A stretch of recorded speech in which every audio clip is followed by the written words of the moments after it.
Sesungguhnya marah itu boleh, asalkan pada tempatnya. Ada enggak? Nggak ada. Terus siapa yang ngajarkan Anda? Setan gitu deh ya.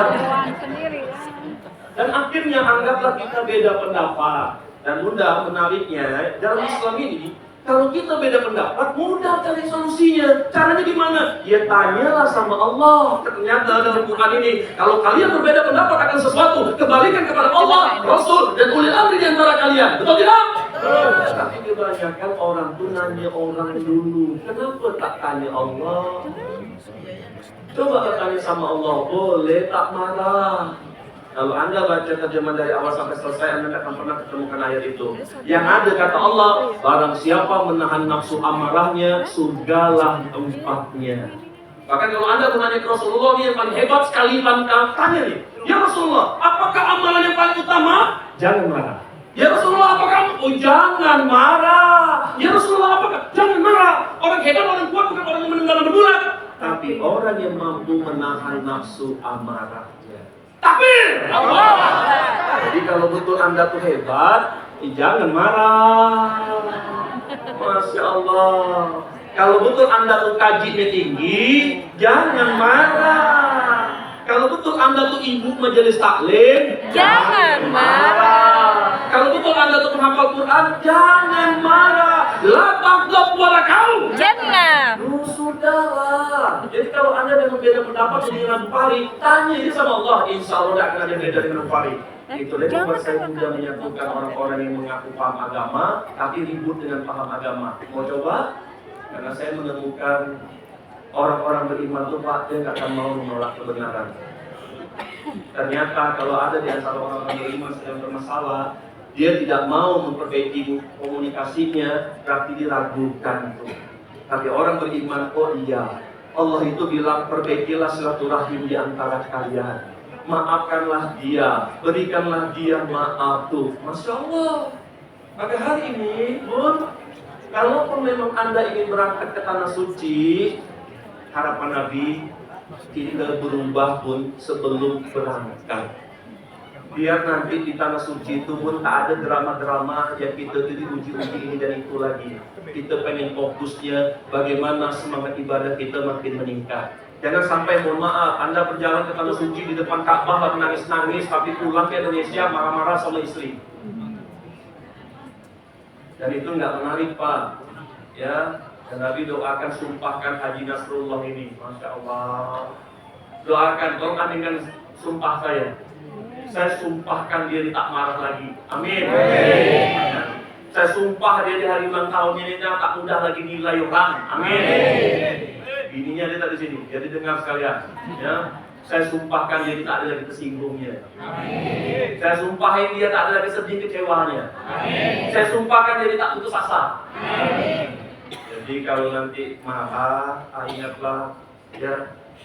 Karena Nabi yakin, kan Haji Nasrullah, kalau kita bawa kebaikan, insya Allah jamaah itu juga akan terbawa-bawa.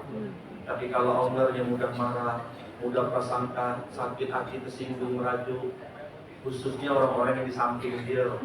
Memang Haji Nasrullah tak marah, tapi aku tersinggung nih. Umar itu tidak terima Pak, kalau seandainya ada orang yang bercoba macam-macam Rasulullah, terus sampai dia angkat pedang itu keluar dari sarungnya, ada yang macam-macam. Begitulah cara sahabat menjaga Rasulullah. Nah harapan Nabi, para sahabat yang menemani Haji Nasrullah, Allah tidak sempurna iman seseorang ketika dia belum mampu mencintai saudaranya sebagaimana dia mencintai dirinya sendiri. Aku selimut bagimu, kamu selimut bagiku. Jadi jangan pernah mencoba-coba Anda untuk berprasangka dengan satu tim sendiri. Saya ulangi lagi, ya. Kalau ada di antara kita berorganisasi, bahkan jangan organisasi di keluarga aja, kalau ada di antara suami pasangan kita mudah nilai-nilai prasangka buruk, itu tidak berkah keluarga itu. Kenapa? Karena isinya penuh dengan prasangka buruk.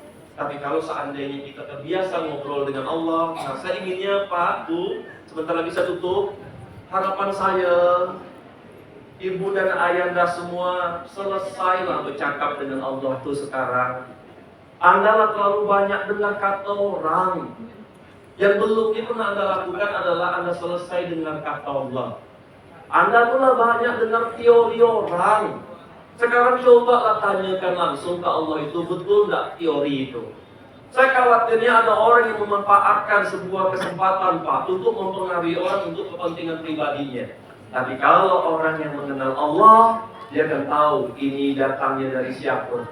Tapi kalau Anda tak pernah selesai bercakap dengan Allah, Anda akan ragu. Contoh lagi saya kasih yang terakhir, tentang anak saja.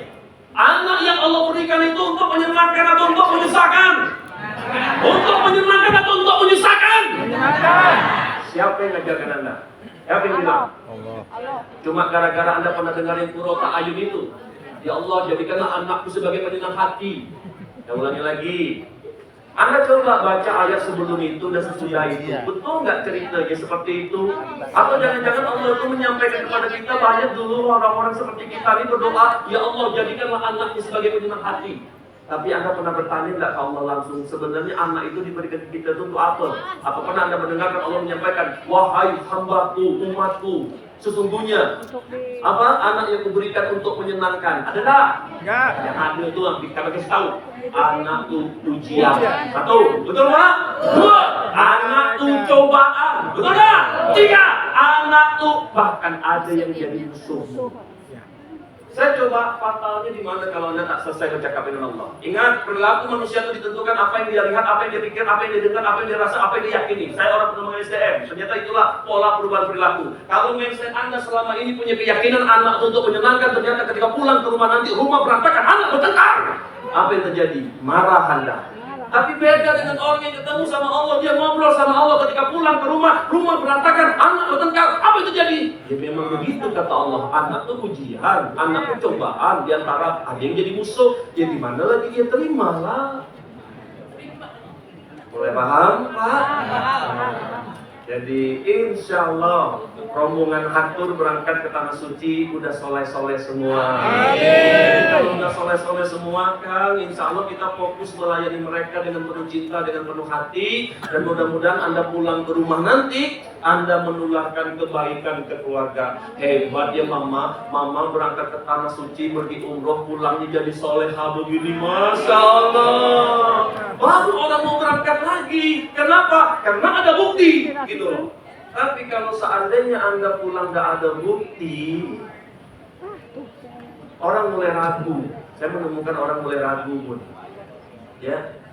Tapi hari ini kita yakin, kata Allah, setiap kesulitan pasti ada kemudahan.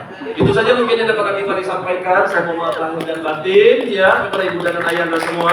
Saya doakan yang hadir di sini sebelum berangkat ke Tanah Suci mabrur sebelum ke Baitullah. Dan saya doakan mudah-mudahan Anda dimudahkan rezekinya, dimudahkan keyakinannya untuk dapat, diberikan keyakinan, mudah-mudahan masuk surganya sekeluarga. Ya, terima kasih. Sampai bertemu kembali. Wassalamualaikum warahmatullahi wabarakatuh.